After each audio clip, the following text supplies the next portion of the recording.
You're listening to the Unsure Entrepreneur Podcast with Roger Pierce. Whether you're scribbling business ideas on a napkin or wrestling with the should I, shouldn't I question, get ready to explore the realities, the risks, and the rewards of entrepreneurship as we share the stories, scars, and successes of small business owners. Hello and welcome to another episode of the Unsure Entrepreneur Podcast. I'm Roger Pierce. Excited to introduce my guest here today. Let me tell you a bit more about him. As the CEO and founder of the small business company, Glen Senior has developed extensive resources for small business owners in collaboration with banks, credit unions, and brands in 6 different countries. His expertise lies in creating content that helps financial institutions to engage more effectively with their small business customers so that these businesses can thrive through better financial understanding and planning. Now, the small business company provides all its resources free to small business owners. The insights and practical tools developed by Glen and his team are distributed through partnerships with banks, credit unions, government bodies, and other small business-focused organizations, reaching millions of small business owners annually. Glen has also authored 6 books on small business development and planning, created and conducted in-person training courses, built innovative e-learning platforms, and designed online business games for schools. And full disclosure, I'm proud to be a partner for the small business company in North America and very proud to be a friend to Glen. Welcome to the podcast, Glen. Thanks, Roger. Pleased to be a friend of yours as well. I'm not sure about the lifetime tag, but I guess you're right. It's been quite a long time I've been involved in, running and helping small business owners. So yeah, it's interesting. We've been working together now for I think it's since 2016. So a good 8 years. We're kindred souls because we both want to help small business owners with advice and support and resources. And I think we've got a clever way to go about it. It's free for the small business owners, and third parties like banks or brands or government clients pay for the content, pay for the advice pieces, and put them up on their websites. It's like a win-win-win, isn't it? I think the key is that there's no conflict of interest. So, for example, we're not trying to encourage business owners to come to us to charge them for consultancy. We've got no programs aimed at small businesses for subscription. It's really, really clean. The more businesses approach and contact the banks, the better. It's not per click. So therefore, we have an inherent interest in getting as many business owners talking to the banks or the financial institutions as we can. And as you and I both know very well, small business owners don't like spending their own money if they don't have to. So the fact that all these resources can be hosted by our clients is perfect. The entrepreneurs get the help they need, and we get to help them in return. So let's dig a bit deeper. I want to go back to your journey. Can you share a bit of your journey with us, Glen, and what inspired you to dedicate your career and your company to supporting small businesses? So I guess if we want to go far back, I won't say how far, but last year of school, I had an idea of starting the business. But there were no business courses, hardly any education. So the only course I could find was a stage 3 university course. But I also had an idea of selling, and it might sound a bit nerdy, well back then it was, but Dungeons and Dragons was the tabletop stuff. There was no online, there's no internet, by the way. So the tabletop game was quite new in New Zealand, but I knew overseas, built a business around it. So I actually took a gap year from university, went over to England, and I found a guy who made these figures. So I managed somehow to convince him to give me the license for New Zealand and Australia. So I came back and actually spun these metal figures through a contract manufacturer and sold them all throughout Australasia. It was classic. Wow. I don't think I knew that part of your history. Yeah, and so that kind of kick-started it, really thinking, actually, I can be in business. It was really small. It was, I went back to university. So I actually ran the business while I was doing my final year. So you got your start really early. And by the way, those who don't know you, Glen's coming to us live from New Zealand. So he's going to talk a little bit more about his history down there too. You started really early. You got your first business here, but you've also run several businesses. I don't know how many over the last few decades. How have those experiences shaped you into who you are today? Yeah, my career sort of took 3 paths. So the first one, overseas for a couple of years, as you do. And then when I came back, I fell into a job at a college teaching small business. I had no training, no teaching qualifications, but I knew about, running a small business. So I got collared into this. And then that kind of led into teaching entrepreneurship. And then I left and went into chambers of commerce and I ran these business programs. So creating from scratch these small business workshops. So that education piece has always been the core of my background. So from writing books to running workshops and helping people directly. And the second path was setting up and running businesses along the way.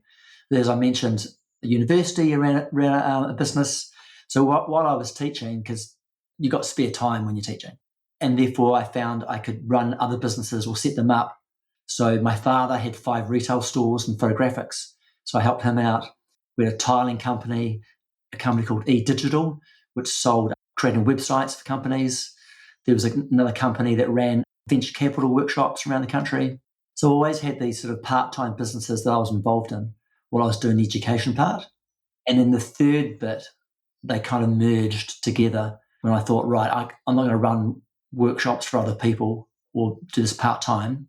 I took a big risk and decided to start my own company, and hence the small business company. So really a background in education and teaching combined with your own family businesses and your own early entrepreneurial endeavors all melded together to bring you up to that moment where you said, I want to start the small business company. That's fair. And, in those days, to start a company, it wasn't as easy as going online because, as I mentioned, there wasn't online. It was like business cards and old school. So it was like you had to contact people and find people, which wasn't easy. I found with a small business company, again, sort of 2 parts, the education piece. So as you mentioned, we've formed a couple of online games. So I find it ironic now that like gaming is a $350 billion industry, films like 50 billion. So it's 7 times bigger. But in my days, it was frowned on. You're like in libraries playing with wee toys. But now, obviously, it's kind of cool. I actually managed to invent or create a game, like a sports manager game, and we sold it to Microsoft. It was a football or a soccer store. We launched at Wembley. We had all the football clubs sponsoring the game, and we had about 85% business studies students in England playing this game in their schools. So that was kind of cool. So sort of gamifying content.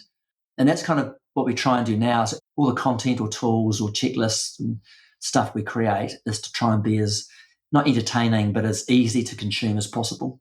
And that's a perfect segue for you to explain better than I did earlier what exactly a small business company does for its clients and the kind of things you produce.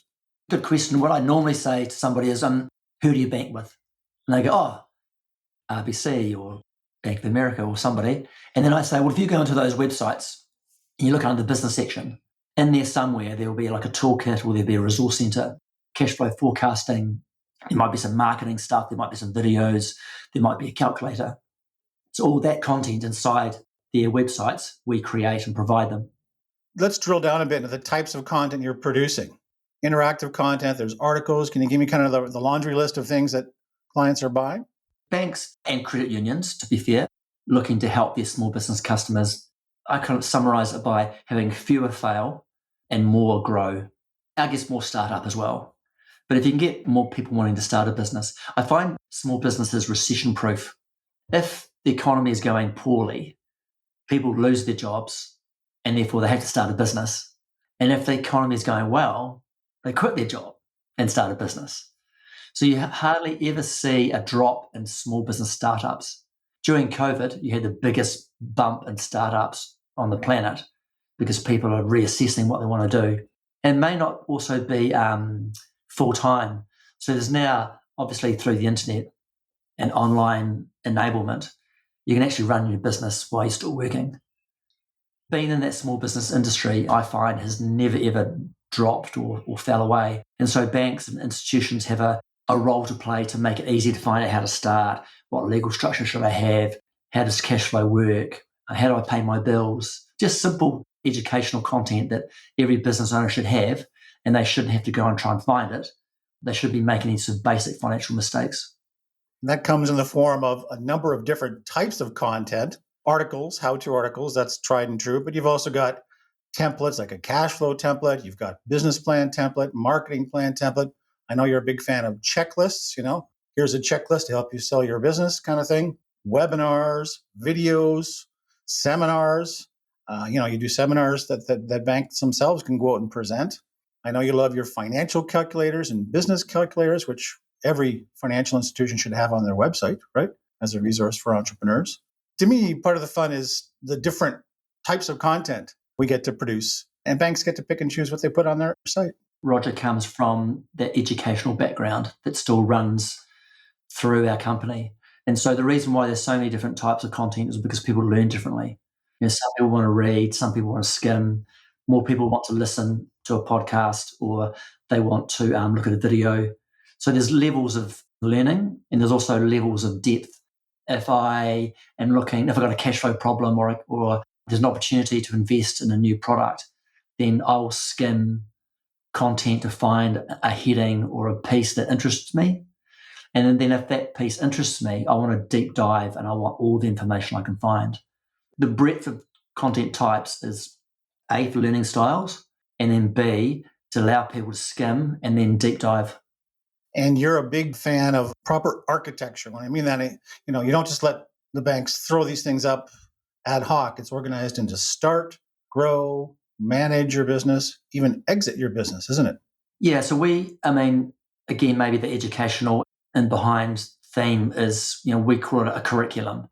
If a customer comes to us and says, right, we want some content, then we won't just say, here you go. We'll go through a process to build this curriculum. And it'll be, who are your customers? What verticals do you have? Is it construction, or is it real estate? Is it retail, tech? Is it ag? And then based on their customer types, what types of problems do they have and what issues do they face? So we actually work up a list of the content types and the content topics that will best resonate with those customers. And we go back to them and say, this is the best list of content we've got that we think addresses your customers' needs. Because the idea is that somebody comes to their site and goes, gosh, this is exactly what I need. This addresses exactly the problem that I have. And so we do work through that sort of content strategy with them. And it's all tailored if they want it to be. Tell us about the two options. You've got, custom content, which is tailored exactly to what the financial institution wants. And you've also got more of an off-the-shelf program. We find larger banks like a TD or a BMO, then they will want specialized custom content. For example, any calculator has to go through their security, has to be pretty much built from scratch to get through their IT protocols.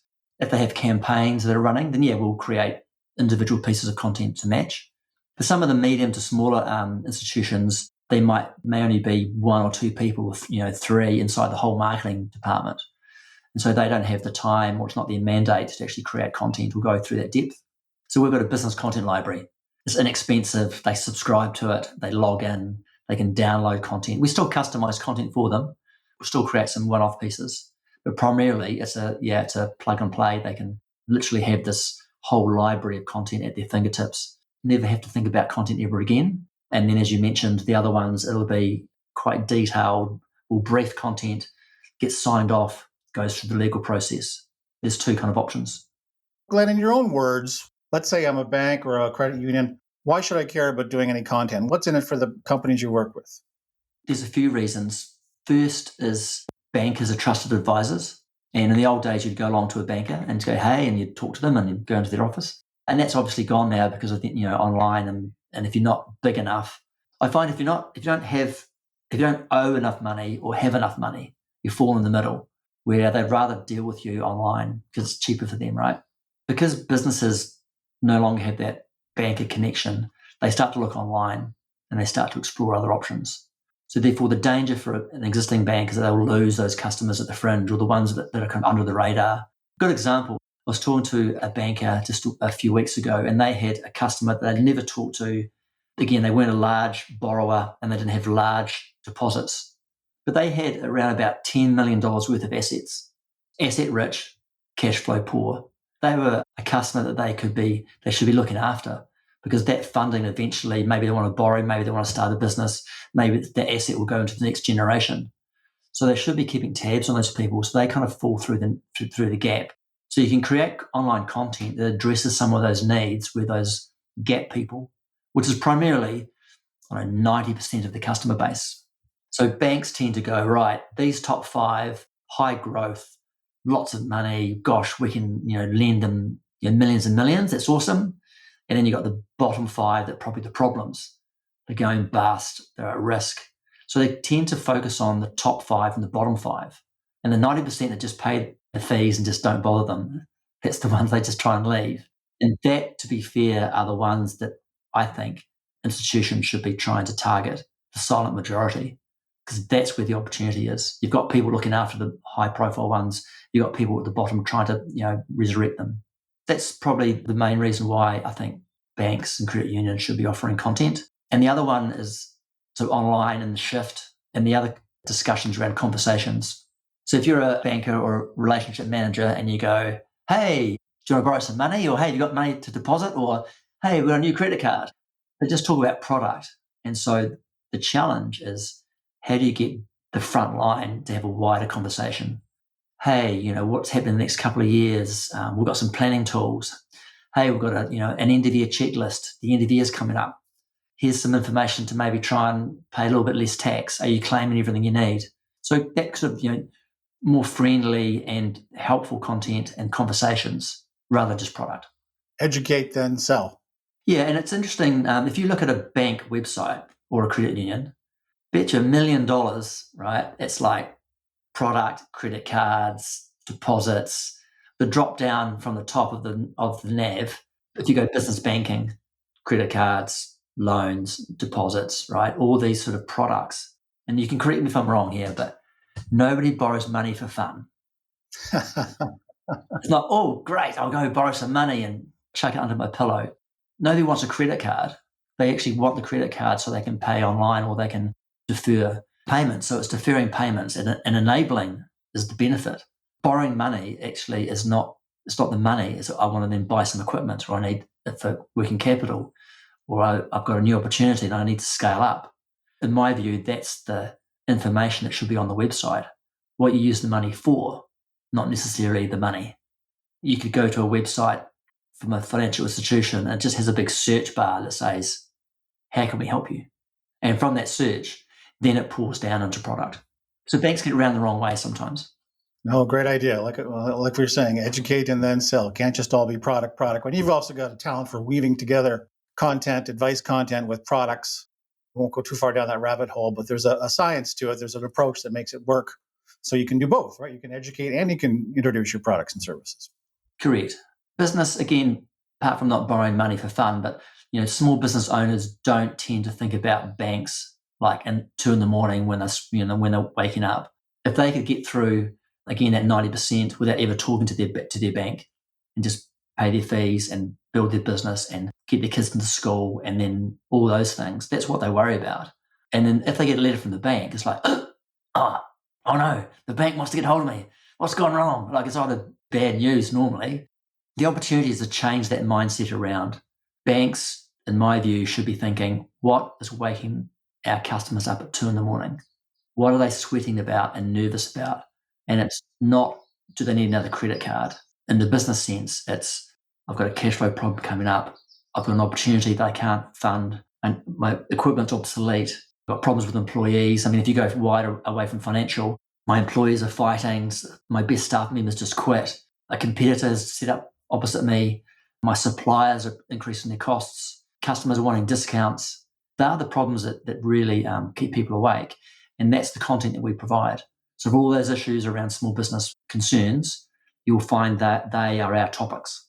And a lot of those topics build financial literacy in small business. I know that's another important pillar for you, because look, if we can do our part in a small way to help improve the knowledge of a small business owner, and they can speak profit and loss and income and loss and cash flow and understand how to read a balance sheet and understand what margins are and how those work, that makes for a better customer for the bank, doesn't it, Glenn? Again, as I mentioned, more startups and fewer fail. Like, the banks don't want to talk to the bottom 5%, but really that's worst case scenario for them.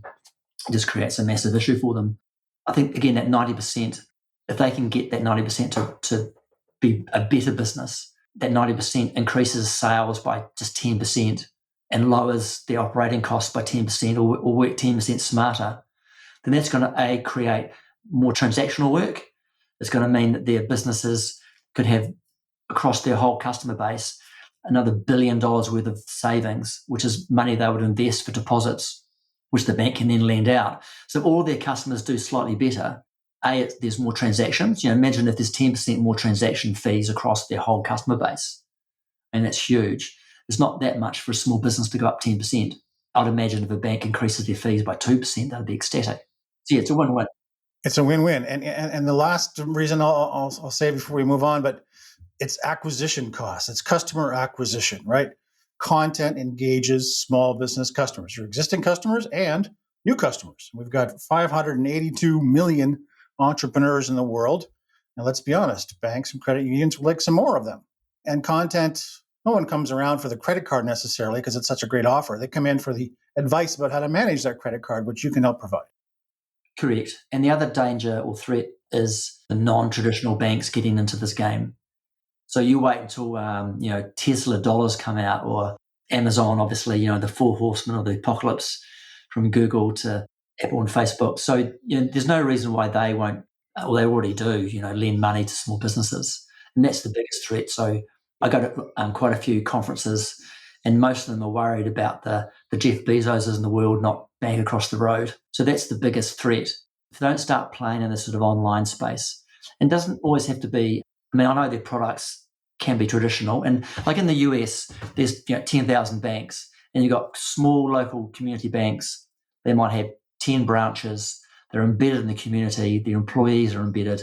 That's a great business model because it's not just the banking, it's the social community side.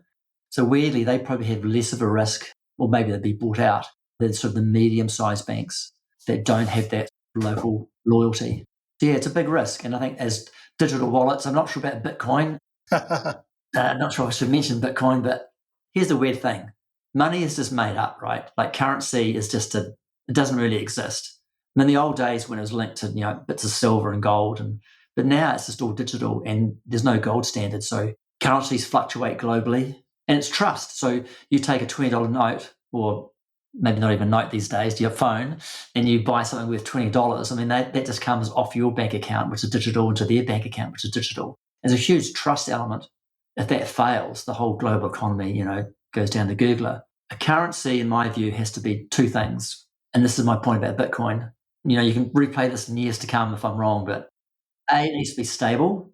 If you buy a cup of coffee and it costs you, $3, then by the time you order the coffee and by the time you pay for it, you don't want it to be $6. Bitcoin bumps up and down so fast. Or you don't want it to be worth 10 cents because that's the coffee, for the cafe. If Bitcoin goes up in price, then suddenly it's only worth 10 cents. They lose money. So currencies can't go up and down so fast as Bitcoin or as crypto. And the second thing, for it to be a currency, it needs to be taxed. You need to have, I think, governments that have a safety net for society. You need to have tax to pay for like the roads and security and all those things and hospitals and stuff, right? So if you can't actually tax and run a country, that's just not going to be viable. So the other two things, stable and you got to tax it. So once you've got those two things, then maybe crypto will be adopted. But I suggest the financial institutions will come up with their own online cryptocurrency that they'll use. Some kind of solution. Yeah, it's fascinating to see how the banking world is evolving and all these non-banks getting into the industry and competing with the traditional banks. Like you said, all these new players entering the financial realm. Those are the scary issues for customers, for small business bankers and credit unions. Let's talk about what's ahead for small business owners. What do you think some of the biggest obstacles for small business owners are going to come up in the next few years, and what can we do to help them? Good question. So there's a few things leading on to the crypto, the whole kind of swirling, evolving tech and AI and things just outside people's and our not comprehension, but how it's going to affect us in the future. There's so many changes and so many things happening. You almost like got to shut your brain down and like watch a TV program or something. I mean, it's like in our business, I have no idea what's around the corner. I've always had a mantra: be first to be second. So rather than trying to develop new tech, that's just way too hard, way too expensive. So we kind of wait Like, we didn't invent the internet, but all of our product is delivered online. So how can you use these tools? So the problem is the change in environment. The answer, in my view, or my opinion, would be wait until something gets developed and then be the first to be on the bandwagon. I think people find it harder to get new customers. People look further away.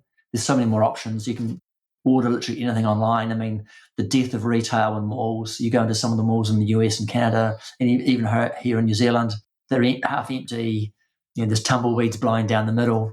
It's tough being a retailer. So they need to also look at further afield and how they can spread their footprint by diversifying, by looking at trying to get exclusive product, adding on advisory services, subscriptions. So no longer just wait. I always think retail was like a trapdoor spider. They kind of like hide in their little hole and wait for somebody to come past and pounce on them. So that's a problem. I think the other theme would be how to be resilient when things are tough. Every small business will face a challenge at some stage, even when they're growing fast. As I mentioned before, if sales triple every year, that's not easy. Suddenly you become from an owner-manager to CEO. You may not be the best people person. You then got to bring in HR managers or accountants. You've got this massive big overhead that are non-productive, arguably, non-direct to customers. Every business will find sort of touch points. Again, in my experience, it's sort of spikes. So you go along quite happily, then you get a spike, whether it's sales, how do you deal with those, or whether it's a drop in sales, or you get a spike of having to deal with suddenly employee dynamics and culture, and that settles down. Then you get a spike when something breaks, or you need more equipment, or you need to scale up, and then that settles down. The challenge is all these things will be thrown at you. It's never going to be plain sailing, and so it's how you kind of deal with those challenges as you go along, and try and have this, I guess, smoothish line going up. There's different challenges at every stage of the business life cycle, for sure, as you've illustrated, including selling your business one day. There's trillions of dollars of businesses going to transfer from the aging baby boomers in the coming years, and a lot of them don't have a succession plan. That's right. I mean, the boomers get blamed for quite a lot, I think, but I won't tell you where I fit in that boomer bracket. But the challenges, or the financial challenges businesses face, I think, business is quite simple. I always say, look, as long as more money comes in than goes out, you're fine. If you go into a small town and there's a cafe and the owner's rude, the coffee's cold, the cakes are hard, they're slow, the chairs, break, regardless of how poor that business is, as long as more money comes in than goes out, they'll stay in business. They'll never go broke. And likewise, you can have the most amazing service, slick, the best experience you've ever had.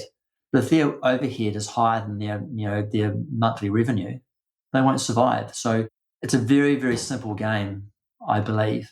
And so business owners sometimes forget, look, just more money in than out. When you start up, there might be some scaling where you get some capital together, break even is in 5 months' time. That's fine. But if break even doesn't come along soon, it's not going to work. I know I used that cafe example, but a while ago, this owner went bust. She'd put down $100,000 floor, these tiles that were lovely in her cafe, and she spent like $1 million on the fit out, borrowed all the money. She was the loveliest, nicest person you can imagine on the planet.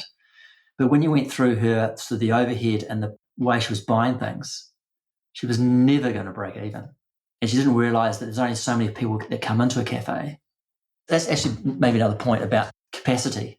How much capacity have you got in your business at the moment? Maybe that goes back to the workshop idea, actually, and maybe a bit of a loop. So when I was running workshops, I had 30 people in the room. Didn't want to do 10's not enough, and 50, you talk at them. 30, you talk with them. Anyway, so I was running these workshops, and then I sort of thought, well, how do I get to more? Like, this is exhausting. I was delivering, a company ran about 400 workshops a year, and I was doing 80. 83-hour workshops is quite a lot. So I thought, well, yeah, how do I scale this? How do I increase my capacity? So obviously selling our materials to bigger companies that would then deliver them. But then when the internet came along, it was a bit of a no-brainer to start, online training. So we pretty much converted all of our physical workshops into online training and online delivery. Who's the biggest company on the planet? At that stage, it was Microsoft, kind of, doing stuff with small business. So I went to New Zealand Microsoft and said, hey, I've got this idea to run this online training, or it was a CD-ROM, if I'm being how long ago that was. And they said, oh, fine, but Microsoft New Zealand's total revenue is what Microsoft spends on Christmas lunch globally. So if we adopt it, it doesn't matter. But go to the UK, there's a guy called John Coulthard. Go see him. If the UK buy it, maybe this is again part of the journey. I actually took the whole family to the UK for 8 months. I got a house near Microsoft in Reading, and I piled up and spoke with this guy, John Coulthard, and pitched the CD-ROM. And he went, oh, no, I'm not sure. But if the US buy it, we're in. So then from there, I actually got an intro into the US, flew to Seattle and pitched to Microsoft. And I went, this is brilliant. I went, yeah, I reckon. Next minute, I had a Microsoft contract. And people said, no, you need lawyers, attorneys, you need a contract of agreement. It was literally a handshake.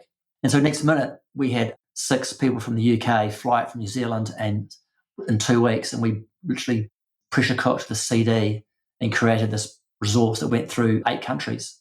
And that funded us for a while and gave us that bump again to get into online.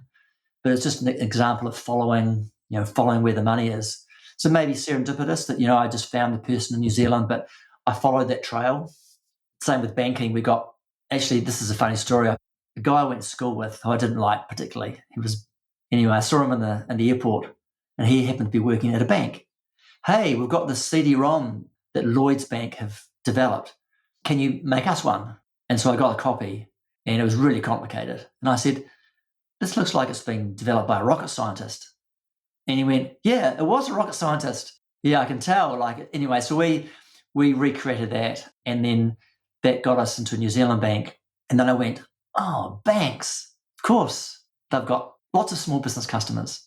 So while the Microsoft thing was going on, we then went into that sort of financial banking area. This is in 2004, so like 20 years ago. Then I got a bank in Australia because they owned the New Zealand bank, and then they happened to own a UK bank that got me into the UK, set up the small business company UK with the Royal Mail, the UK government, Intuit, Sage, a whole bunch of others. And then I realised in the UK there's only 4 or 5 main banks, and you can't really work with more than one. And then I went, the US, there's thousands of banks. So again, as part of that journey, I guess then I thought, I'll go to the US and find out how many banks are there. So I went to my first conference and kind of stalked bankers, got a first US bank, which happened to be Bank of America, which actually not that easy to deal with, to be fair, but probably too big. But that again gave us the credibility once you've got 3, 4, 5 banks.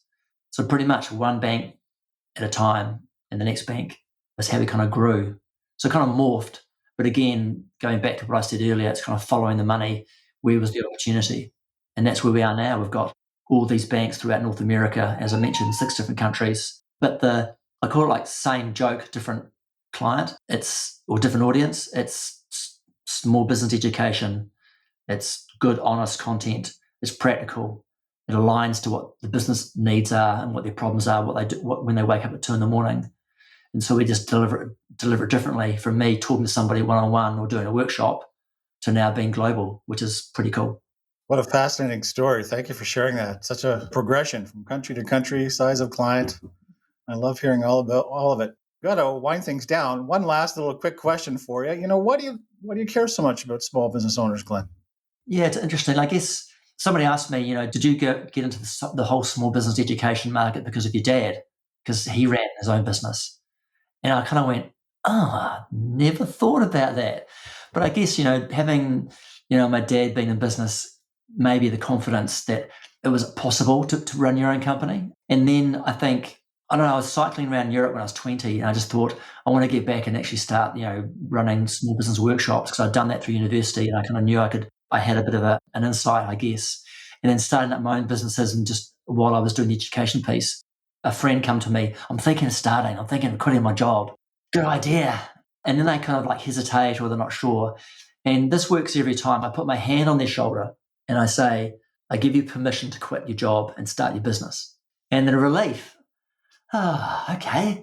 And it's a simple thing, right? But so knock on wood, every time they've actually quit eventually and they've started their business and they've been fine. I mean, I knew they would be fine. Just encouraging more people and Businesses don't need to do it on their own. They don't need to struggle. When COVID hit, not that it was like a Star Wars thing, but I almost felt the small business force. All these businesses dying, clunk, clunk, clunk, clunk, clunk, clunk around the globe as they sort of crashed and burned because of being shut down. And that, it really affected me deeply, actually, where businesses that don't succeed, every time I see a for lease sign or we're going out of business sign, it really makes me sad. Passion, I guess, just to help them out, and knowing that it's not that, it doesn't have to be that hard, or there are lots of opportunities to help. There's lots of support out there to help businesses, and we're just one little piece. Well said. You're on a mission to help more businesses succeed. I love it. Yeah, it's fun. From running a workshop with, like I said, my worst workshop, I turned up and there was like 3 people. It was fun, but, speaking to 3 people at a workshop, and then having, as you said, we touch millions of businesses a year, then that's pretty satisfying for me. Glen, thank you so much for sharing your experiences and advice with us here today. I could talk to you all day, but we're going to have to wrap it up. Before you go, though, how does someone get in touch with you? Well, you can hit our website. It's probably the best way, so you can see what we do. It's tsbc.com. So it stands for the Small Business Company. We thought we'd shorten it. And there I think you can get a really good idea of some of our customers and their products and tools. And there's a bunch of free stuff. There's resources you can download. There's white papers. And then my email, of course, Glen@tsbc. Love to hear from you. Anything I can do to help, let me know. Fantastic. Well, thanks again, Glen. And to everyone listening, thank you for being here. And be sure to return next time for more insights from the Unsure Entrepreneur. That's it for this episode of the Unsure Entrepreneur podcast. Thanks for listening. Be sure to subscribe so you don't miss other candid conversations with small business owners. And be sure to check us out at unsureentrepreneur.com.